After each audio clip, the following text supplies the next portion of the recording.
Hello, this is Bart Sharp with Becoming Quantum Conscious on United Public Radio Network and UFO Paranormal Radio Network at 107.7 and 105.3 out of the beautiful city of New Orleans, Louisiana. And worldwide, we are on platforms such as YouTube, Facebook, Spreaker, and others. And as well, we are on Roku. So you can see us on cable television and see how lovely we are.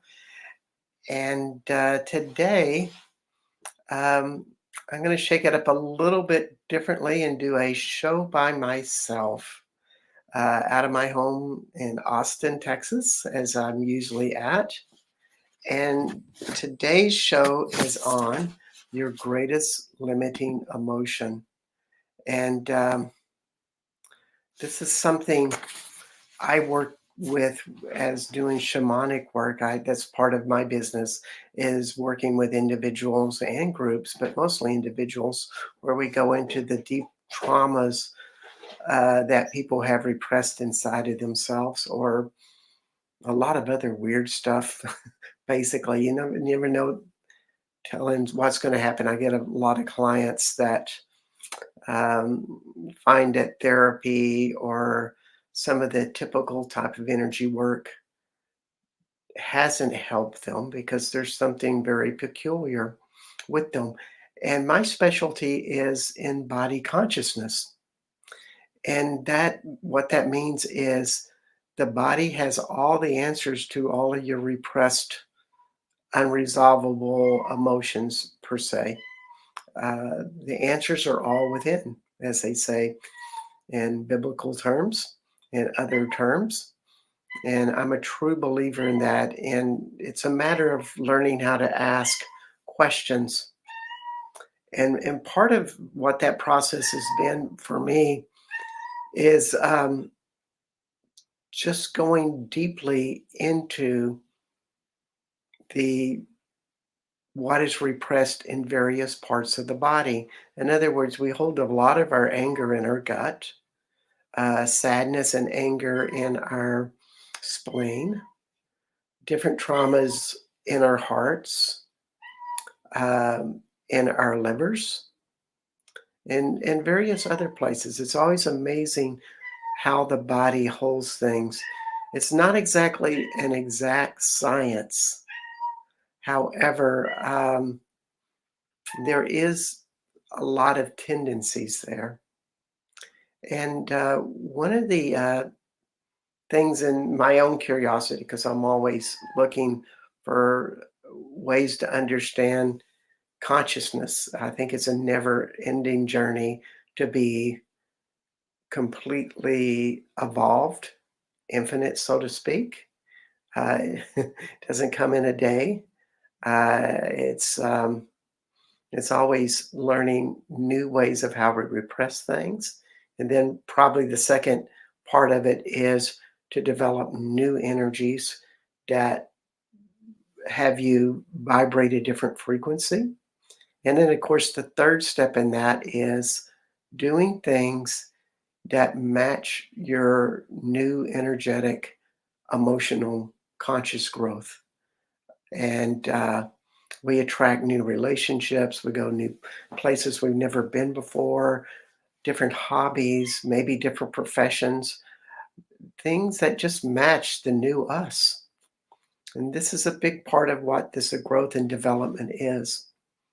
And so one part of this, and I really learned this from Tony Robbins as I was watching a YouTube video, God bless YouTube, about Tony Robbins talking about your greatest limiting story.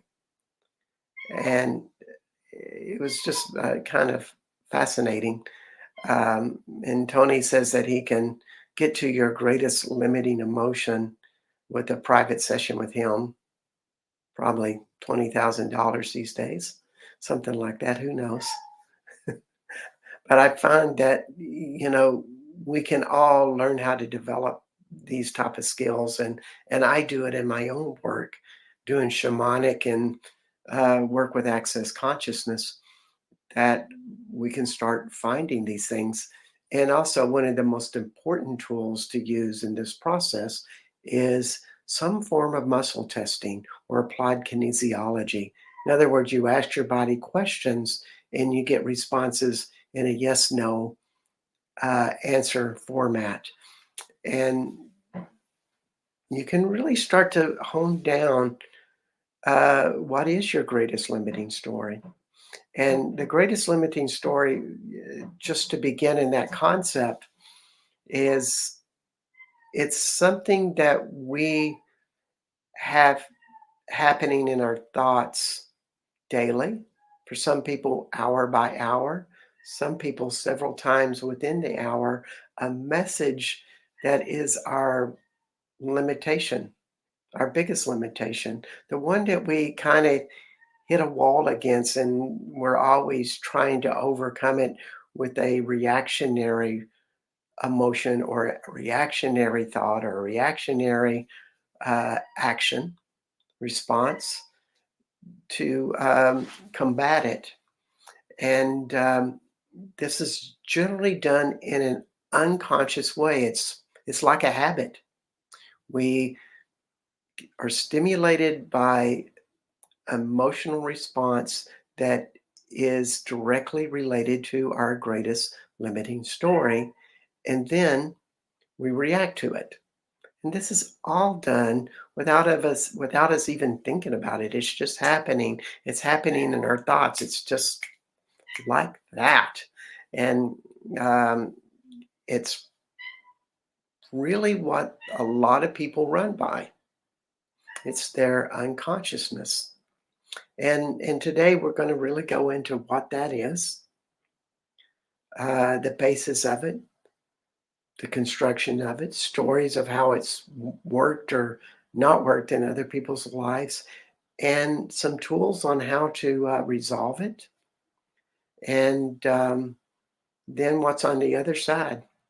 Because when we are living in a reactionary state to our greatest limiting emotion, basically we're using up tons of energy to combat it.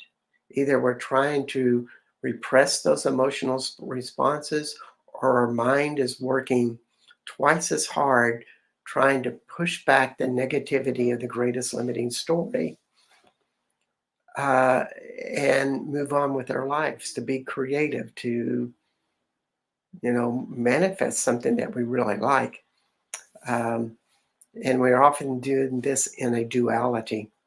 And duality is one of the greatest limitations on the planet, by the way, of people trying to basically move away from something that is negative or unattractive or undesired, and trying to move away from it with a reactionary response or an emotion.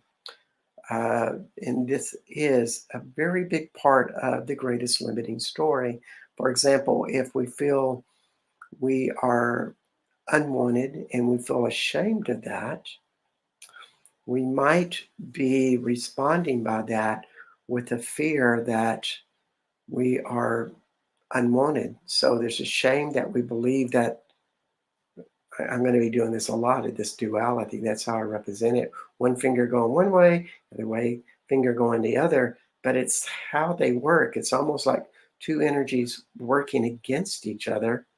And so when you learn what they are and you kind of sever that connection, all of that energy dissipates, and it kind of gets to become your own choice in how you want to use it after that.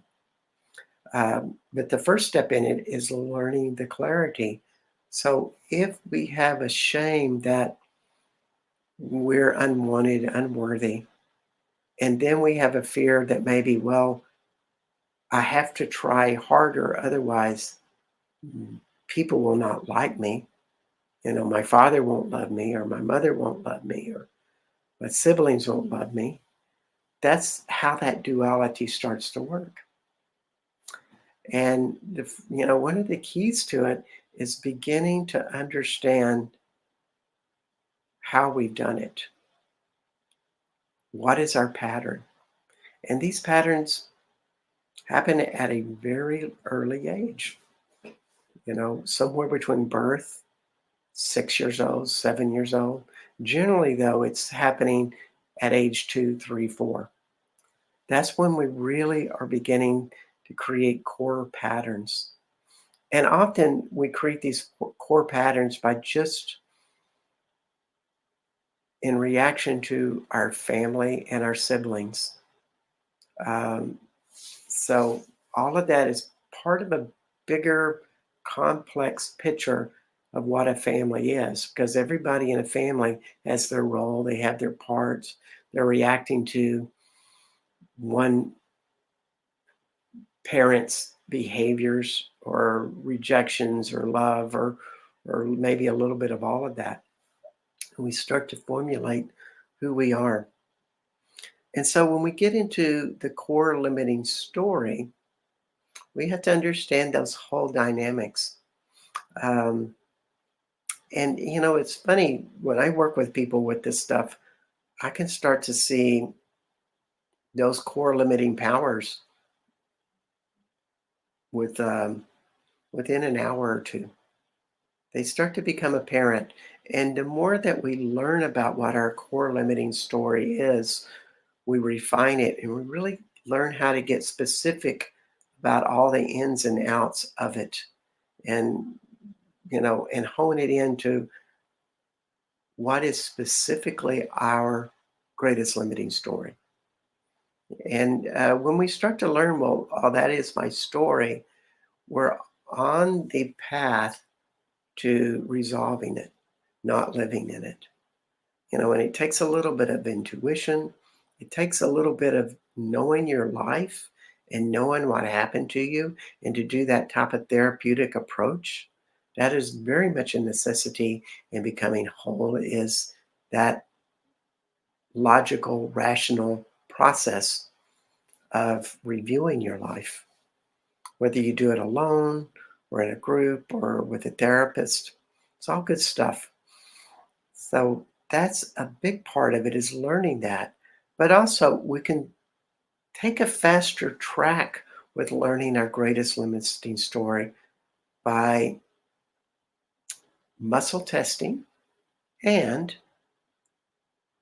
seeing what our greatest limiting emotion is. The greatest limiting emotion and the greatest limiting story kind of go hand in hand, surprisingly so, or not surprisingly so, because they're one goes with the other. It's it just works that way. And so when we start to look about, well, what are those emotions that people uh, have, we can get it down to 5 basic emotions. We don't want to get too complex with this. The complexity happens later when we really start to understand our story and the complexity of what the emotions are, and also where they're held in the body. In all of these places, um, that's when it gets complex. However, you can start to muscle test and find out what are your greatest limiting emotions. And when we talk about the 5 limiting emotions, we have 3 of those emotions that are the core emotions, and 2 other emotions that are more reactionary emotions. And it pretty much covers a big part of our emotional world, but there are other emotions beyond this, just to say that do come in and play a part of this all. But the 5 basics are the best place to start. And the 3 core emotions are where you begin. So with that said, we'll have a sip of water and go into the 3 core emotions. And the first one is shame. Shame, it's probably the lowest vibration of all emotions. The second one is sadness. And the third one is fear. So all emotions kind of have one of these 3 emotions underlying it. And that's where the duality starts to come into play. So, shame, sadness, and fear are the three core emotions. Now, we also have as a fourth emotion that also feels like it's a dominant emotion for the planet. Everybody does it, and very few people have allowance for it. Yet, everybody is living or avoiding this particular emotion, which is anger. Anger reacts to one of the three core emotions of shame, sadness, and fear. There's a big duality happening with so many people with anger in the three core limiting emotions. Now, the fifth emotion, and this came from a therapist, and I really like this explanation. The fifth emotion is arousal. And arousal can be a variety of things. It can be love, various forms of love. It can be caretaking. It can be joy. It can be happiness. It can be anything that is attempting to elevate your mood to something positive. In other words, arousal could be watching television because it makes you feel better. You get to relax. Uh, could be it could be sex. It could be smiling. It could be petting your dog. All of these are all emotional responses, and subtle things, but we'll just take it as a blanketed emotion and call it arousal or love. Have a tendency to use that as well. And there's so many things that fit under that umbrella. A big one is caretaking. And so those are your five emotions: sadness, shame, fear, anger, and arousal. And so if we want to get to learning our core limiting story, we need to find out what is the core limiting emotion. And it's actually located in a specific place in our body. Of course, it's held and repressed in a lot of places in our body. And how this works, if you're new to this body consciousness design, is repressed emotions are held within your body. And then it affects the mind to think certain ways.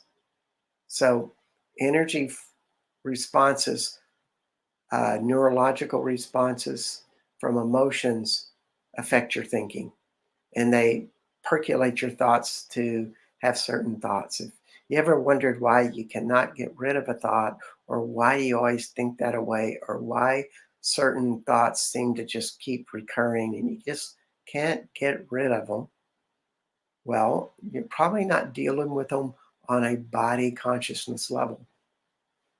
And if you keep wondering, well, why do I keep making the same mistakes, doing the same patterns over and over again, picking the same types of girlfriends, boyfriends, friends, um, had the same amount of money, seem to make the same kind of mistakes, if I haven't um, mentioned that, it's because we are living the same emotional patterns, and our unconsciousness guides us to do the same things over and over again. Now, this isn't a way to punish us, it's really a way to teach us, in the hopes that if we make the same mistakes again and again, we'll wake up one day and go, wait a minute, I need to deal with this. This is how I get free of it. So, this is the whole premise of what the ego is a way to introduce us to our old patterns again and again, so maybe we'll finally get it. And the first thing that you have to do if you want to step into that arena is have some sincerity, vulnerability, and openness to go, wait a minute, I'm making the same mistakes again and again. As opposed to the way to not to do it is maybe to blame others, like, oh, they did this to me. And it was their fault. Or, you know, I just hate this. This is horrible. This is terrible. And you feel that futility that something isn't going to ever change. That's how we enmesh ourselves into doing the same patterns again and again, which is not much fun. And, we can do it so much better and easier. So, going back to the greatest limiting emotion and the greatest limiting story,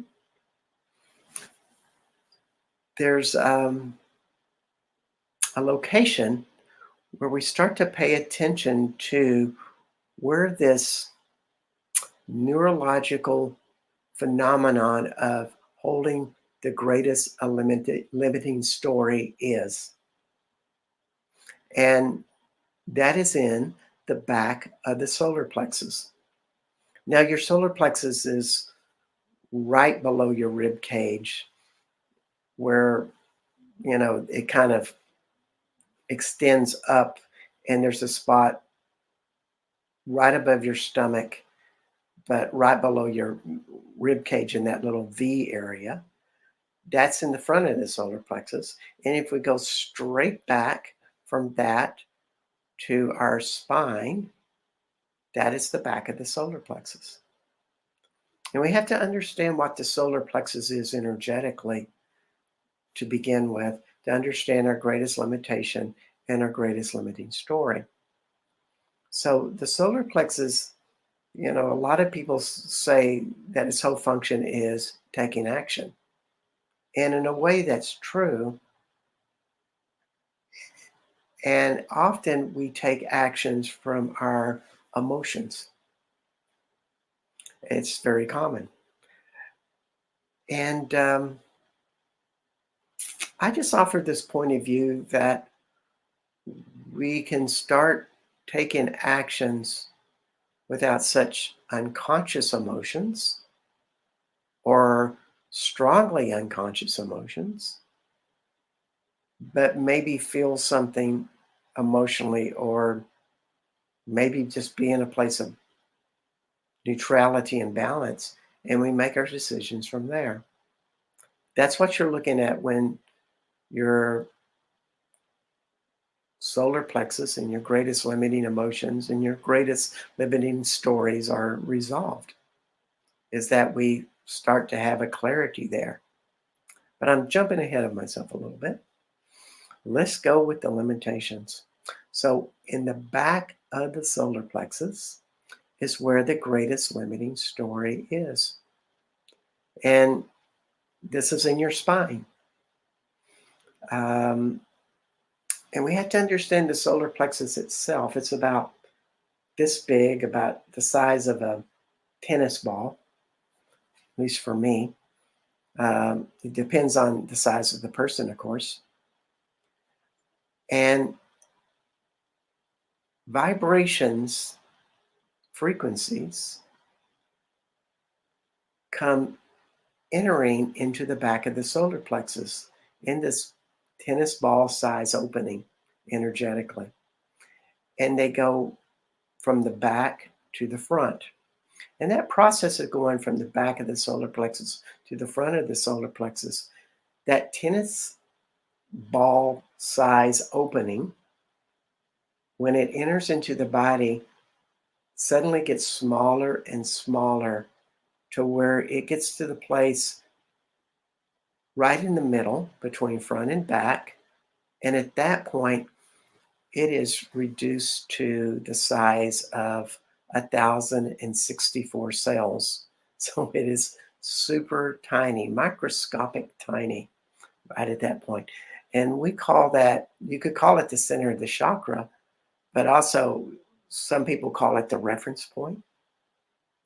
I call it the God space.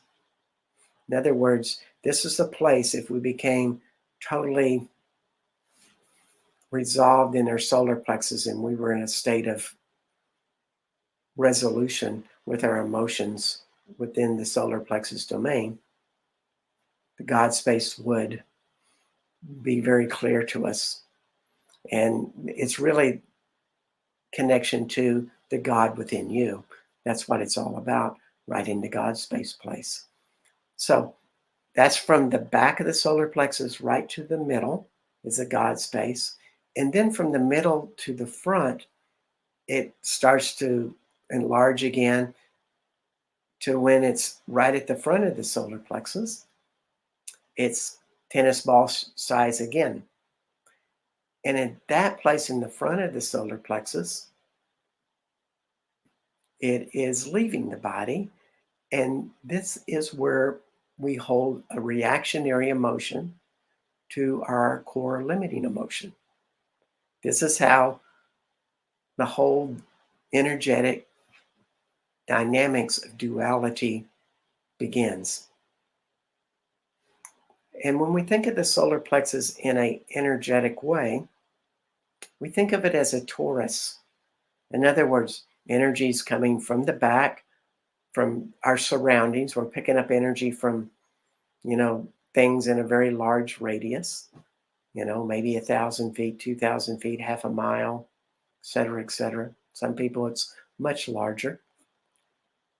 We're picking up all of this energy in this torus, and then it goes through our body, and then it exits. And what it does is it makes a big circle, as toruses do, and that's a TORUS. So it's doing this, but it's not doing it just as a vertical way. It's doing it in a 360-degree design.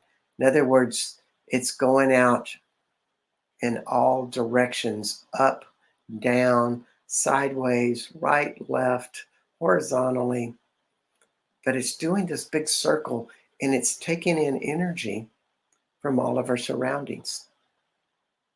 It's how we absorb the emotional, energetic, vibrational world around us.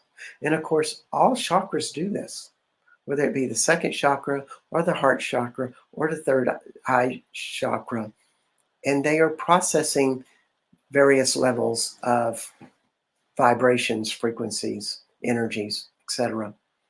Each one has a different purpose. But the solar plexus is the emotional world. It is the feelings around us. And so when we take in energies around us, if we, for example, are around a group of very angry people, maybe we're sitting at a football game. I like to watch football games. Everybody's really mad because their team is messing up and making mistakes, and they're really frustrated.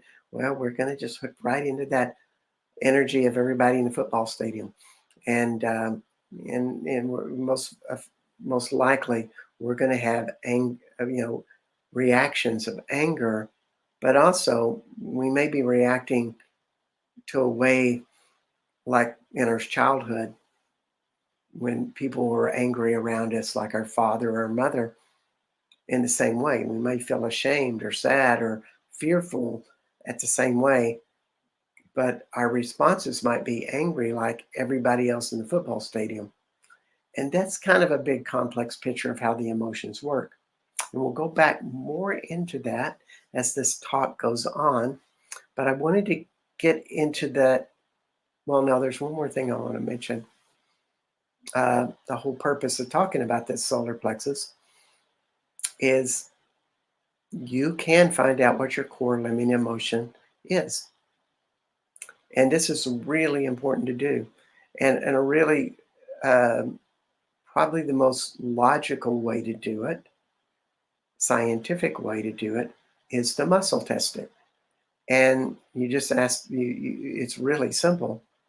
You bring your focus on your solar plexus or the back of the solar plexus. And then you ask, what's my core limiting emotion? And you ask, is it shame? Is it sadness? Or is it fear? And you notice which one gets a reaction. And you might be doing it as some people, like they'll hold their hand out and somebody will press down when they say, is it shame? And it's strong. You go, oh, it's shame. Is it sadness? It's weak.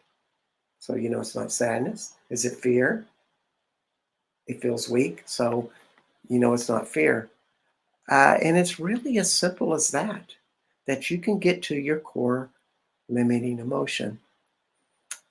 And it's really important to know this in order to understand your core limiting story, because it's starting to get to the basics of how you have reacted in life.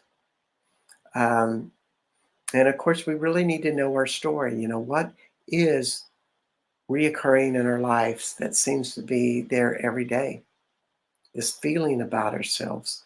And for most people, they've become so habituated to that feeling that they have pushed it aside, and they really just kind of need to go down a list of stories, or because you know there's not that many stories really out there. You could probably list out 20 possible core limiting stories, and most likely yours would be one of them. It's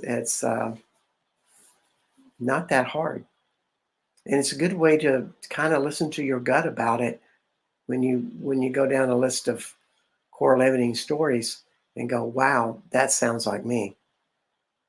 Then you can confirm it with muscle testing and such. And you can also do this with the reactionary emotion. But the reactionary emotion changes from time to time due to different situations we are presented or in. It can change. We may have basic reactionary emotions that we have the highest tendency to react as. However, it can change. So just FYI. So going back to the core limiting story, um, there's various ones. For one of them that I find common is I am not good enough. I am lacking. I am lesser. And of course, when we think about those types of things, we may think, well, that's shame, and most likely it is. But the best way that when you hear this, it's like, yep, that's how I feel all the time, that I'm not good enough.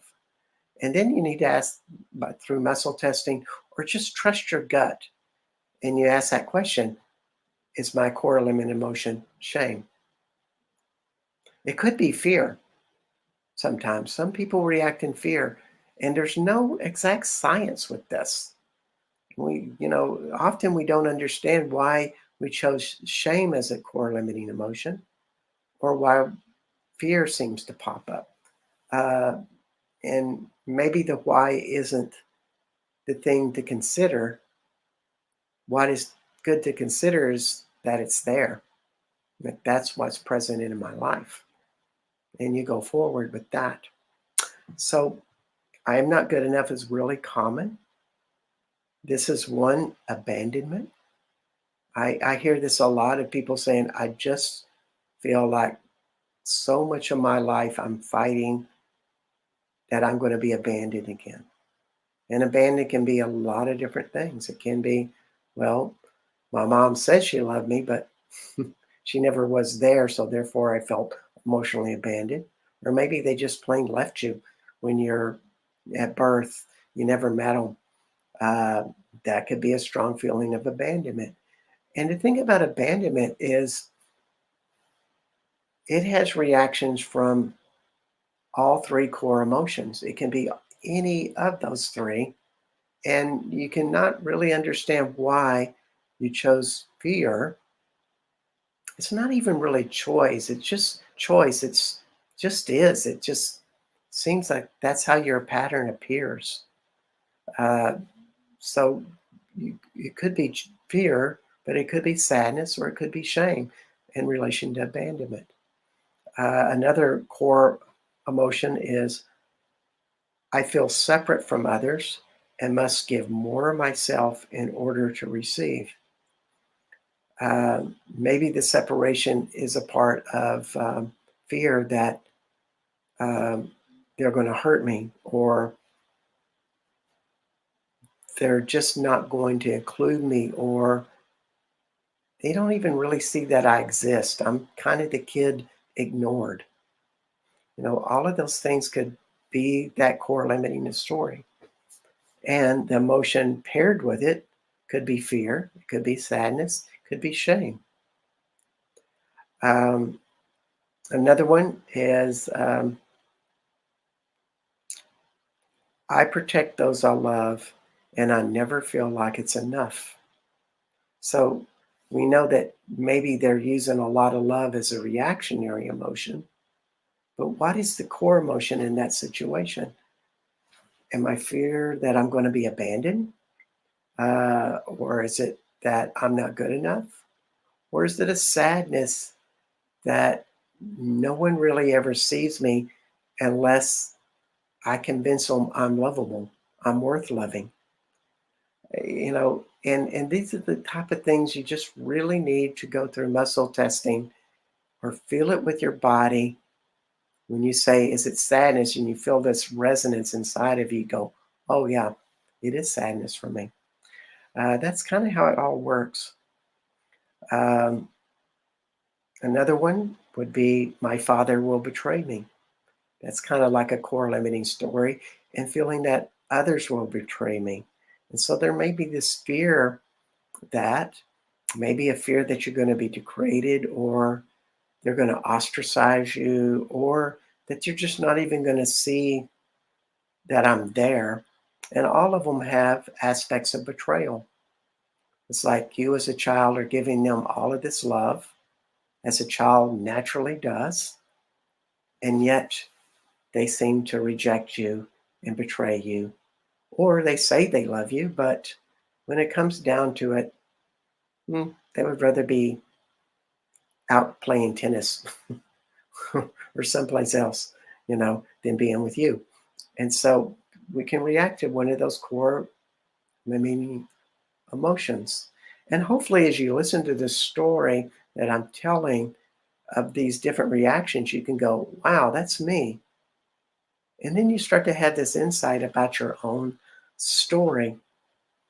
So another one is, I hear the blame my parents put upon me and I feel guilty. And that might be a feeling that, it's my fault that they blame me. And then as a result, I feel guilty. Or whenever people start pointing fingers, I am in fear that I'm going to be rejected, and you react. Now, you may think, well, those are kind of the same, but they're really not. We really have to look at the essence of what emotions are. And when I think of shame, I think of it as a contracting energy that doesn't want to move, that doesn't want to shift, doesn't want to take action, and it makes us feel like it's our fault, that we're the one wrong, and we're just kind of stuck in this place that doesn't want to move with that feeling that we're wrong. It's not a really great feeling. So it's a contracting emotion, and this is the same as sadness. Sadness contracts, it doesn't want to move, and we just feel like it's in a low place. And it's kind of a hard emotion to deal with for a lot of people, for good reason, because who wants to feel in a place that's not moving, that feels low, down, uh, and sad? Now, it's not a fun place.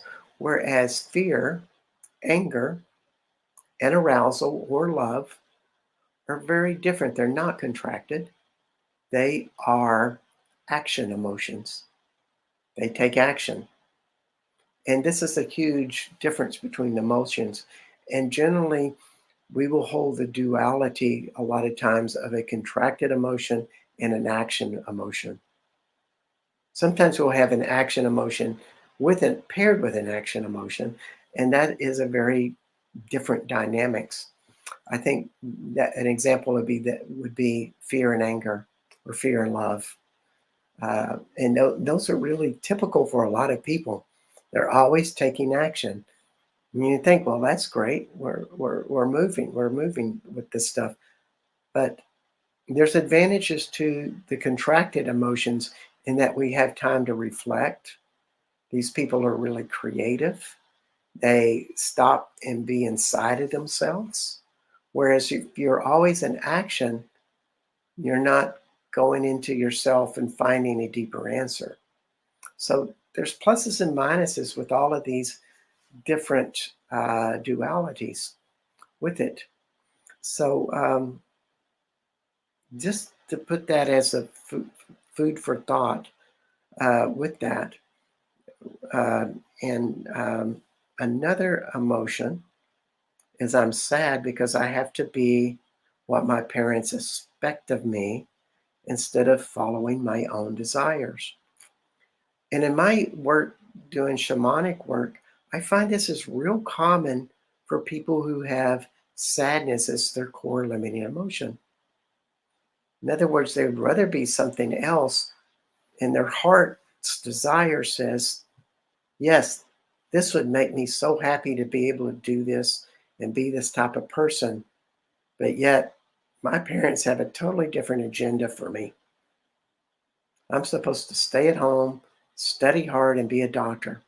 Whereas I'm really sad about that because I like art a lot. I like to just go out and play. I want to be with other children, you know, things like that. And so that sadness is holding that in place. And often in that duality, with the greatest limiting story, a lot of these people that are sad like that, their reactive emotion is often uh, love, almost like a love that wants to create something very utopian. They want to create something that really makes them happy. And so they're always working for higher ideas. That's really common. So different dualities have different things. For example,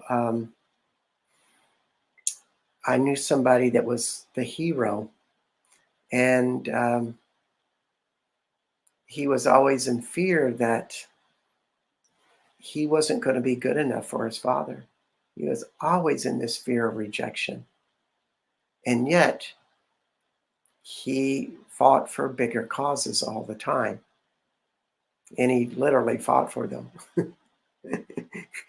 He was always the guy that was standing up and shouting, that's wrong. We're not going to do that. And, he'd get into all sorts of conflicts, at all levels. But he was always in that reactionary, knee jerk reaction of, you know, they're not going to like me. They're going to reject me. And I've got to fight for my rights.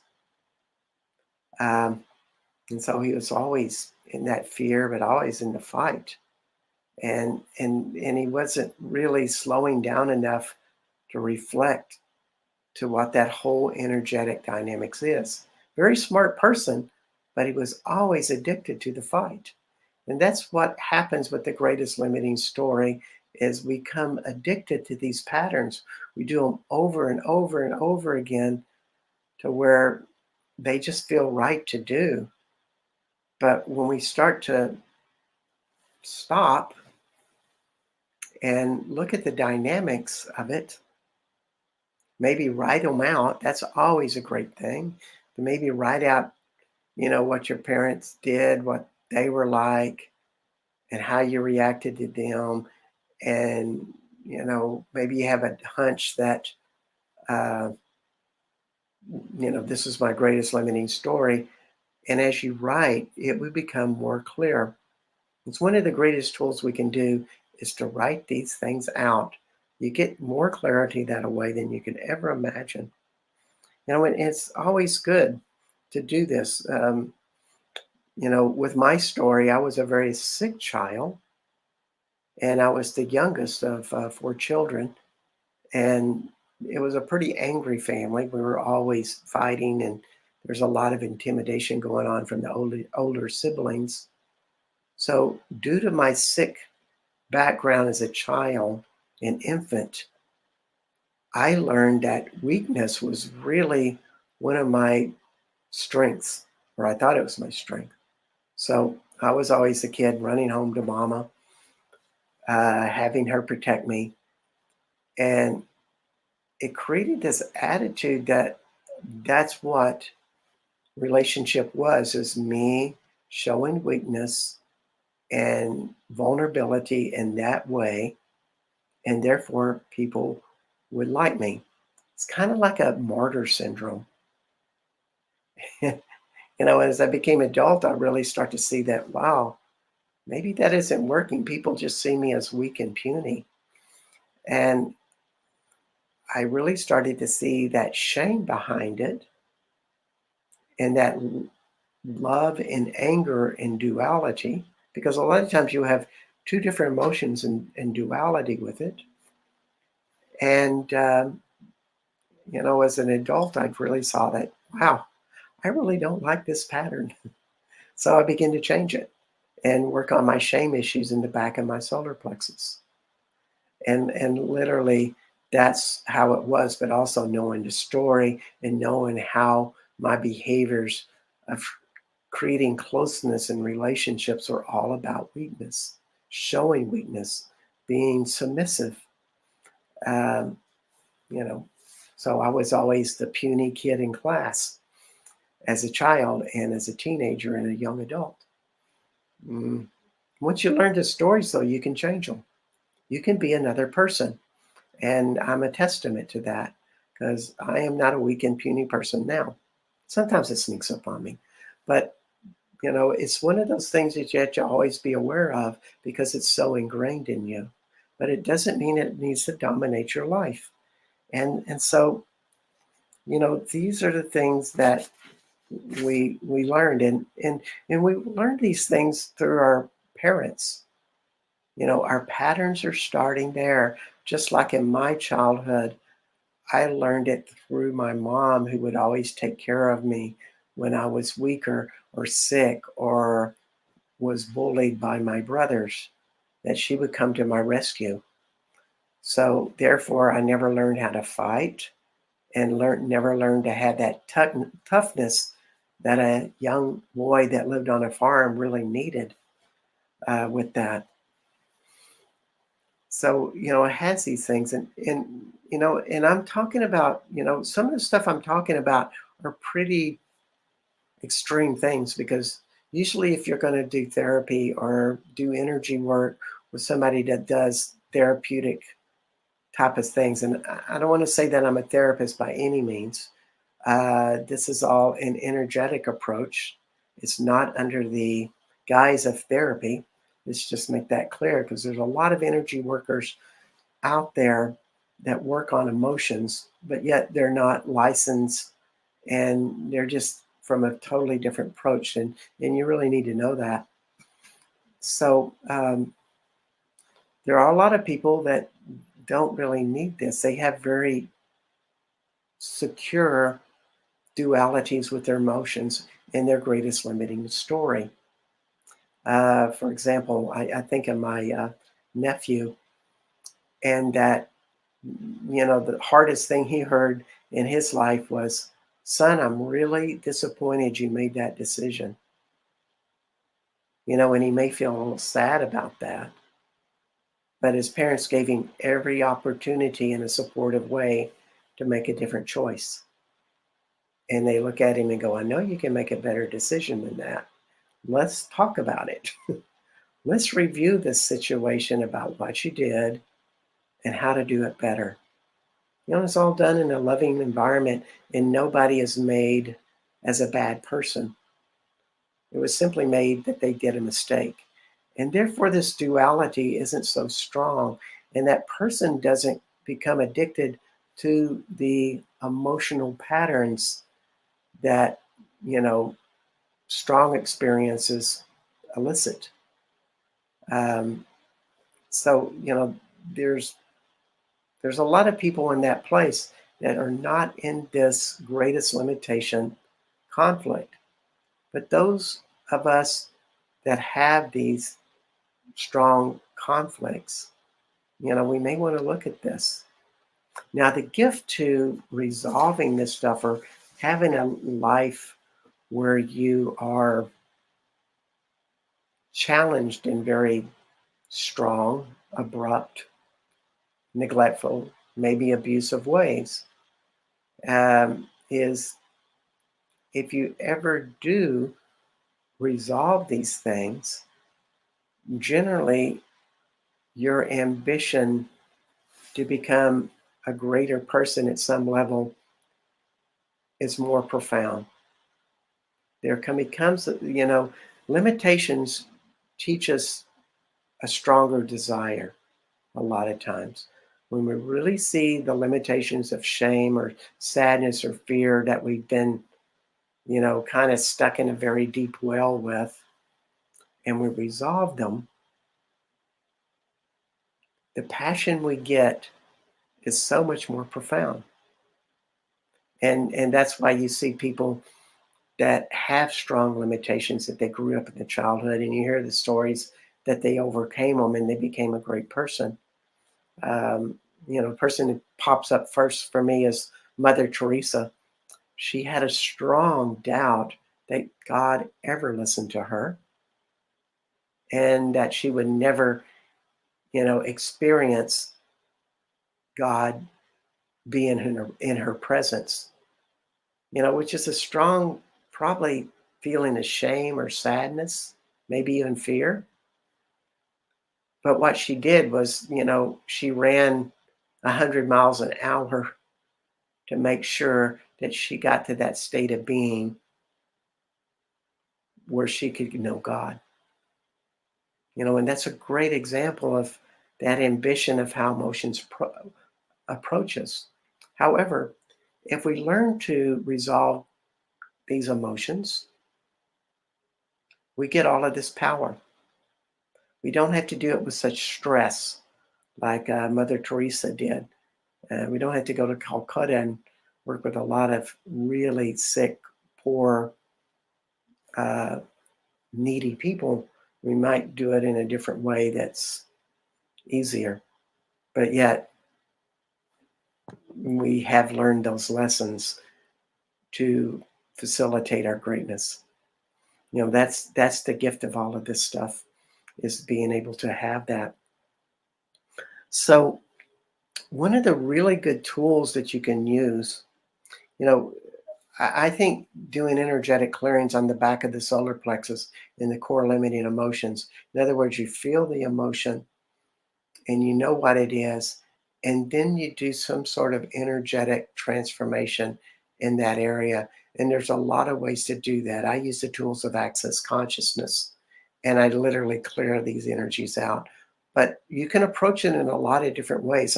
I'm not saying that that's the end all be all tool.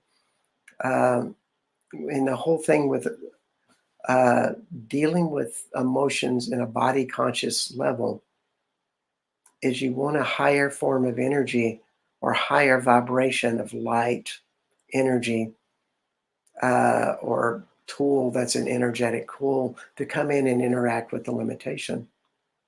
And that is one of the best tools you can use to transform it. It's one thing to understand the story and know what happened to you, but you had to find a higher vibration to interact with that story, with that emotion itself. That's how you come to terms with it. And there's various processes and how to do this with that. But this is one of the core ones, is to bring in something. Some people would just bring in like the light of God, for example. This would be a spiritual approach where you would summon or visualize a light coming into your solar plexus as you thought about the shame or the sadness or the fear, and allow it to have a different vibration.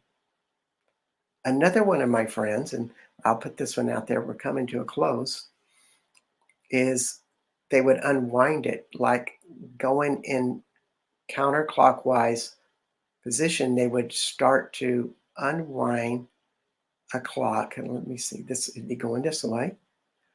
And as they just visualize this unwinding at the back of the solar plexus, they would feel the energies or the stories of shame in their life, and kind of relive them and unwind them. And they would do this for hours at a time, and they would unwind the emotions. So all of these things are available for you. And what you get when you start to do this is more energy. You're no longer giving your emotions energy or your stories energy that are self-defeating or sabotaging. You're just having no emotion there at all. Something is changing and you're getting more freedom. And when you're not putting a lot of energy to your repressed emotions, because you have to put energy every day to keep emotion repressed, and somewhere in the process it all becomes a habit, and it becomes kind of painful, really, on a very subtle level. uh, we get the freedom of not having that. And our clarity starts to show up because we have more energy to focus on the present moment. And that's how it works. That's how consciousness works. So this is Bart Sharp from Becoming Quantum Conscious on United Public Radio and UFO Paranormal Radio Network on Roku, Facebook, YouTube, and other internet platforms. Just bringing this up to you to reflect upon about how you can release these emotions and become a greater person. Really enjoy yourself at a way you never knew. It's one of the core ways of resolving addictions, in my opinion. But that's just an opinion. Uh, so we wish you a good day. And next week we have Clark Strand talking about the evolution of darkness and how to embrace darkness and go beyond darkness to something else. So I hope you can join us next week. And we wish you the very best. This is Bart Sharp and Becoming Quantum Conscious. Bye for now.